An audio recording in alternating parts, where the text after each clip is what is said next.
ഉത്തരാഖണ്ഡിലെ ചമോലിയിൽ മിന്നൽ പ്രളയത്തിൽ നിർമ്മാണത്തിലിരുന്ന തുരങ്കം തകർന്നു വീണ അപകടം 7 തൊഴിലാളികൾ മരിച്ചു. 14 പേരെ പരിക്കുകളോടെ രക്ഷപ്പെടുത്തി. ജിഷ്ണു കൃഷ്ണൻ വിശദാംശങ്ങൾ നൽകും. ജിഷ്ണു, മിന്നൽ പ്രളയത്തെ തുടർന്നാണ് ഈ തുരങ്കം തകർന്നത് എന്ന് മനസ്സിലാക്കുന്നു. 7 പേർ മരിച്ചിട്ടുണ്ട്. ഇനി കൂടുതൽ രക്ഷാപ്രവർത്തനം ഇപ്പോഴും നടക്കുകയാണോ? മറ്റു വിവരങ്ങൾ?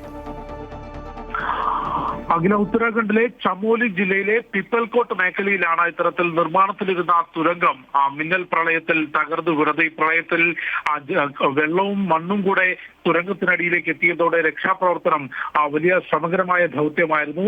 മണിക്കൂറുകൾ നീണ്ട രക്ഷാപ്രവർത്തനത്തിനൊടുവിൽ 14 പേരെ പരിക്കുകളോടുകൂടി രക്ഷപ്പെടുത്താൻ സാധിച്ചു. 7 മരണമാണ് റിപ്പോർട്ട് ചെയ്തിട്ടുള്ളത്. ആകെ 21 പേർ മാത്രമായിരുന്നു ഈ അപകടം നടക്കുമ്പോൾ തുരങ്കത്തിനുള്ളിൽ ഉണ്ടായിരുന്നത് എന്നാണ് ചമോലി ജില്ലാ മജിസ്ട്രേറ്റ് ഗൗരവ് കുമാർ അറിയിച്ചിട്ടുള്ളത്. അതിനാൽ കൂടുതൽ ആളുകൾ ഈ തുരങ്കത്തിനുള്ളിൽ ഉണ്ടോ എന്നൊരു ആശങ്കയ്ക്കിടയില്ല. കാരണം 21 പേരിൽ 14 പേരെ പരിക്കുകളോടെ രക്ഷപ്പെടുത്തിയിട്ടുണ്ട്.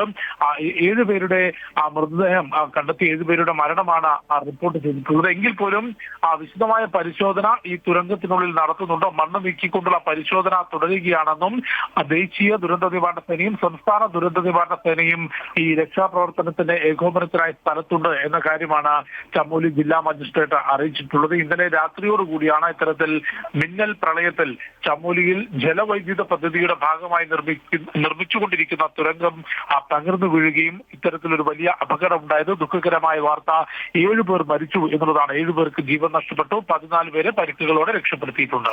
അഖില.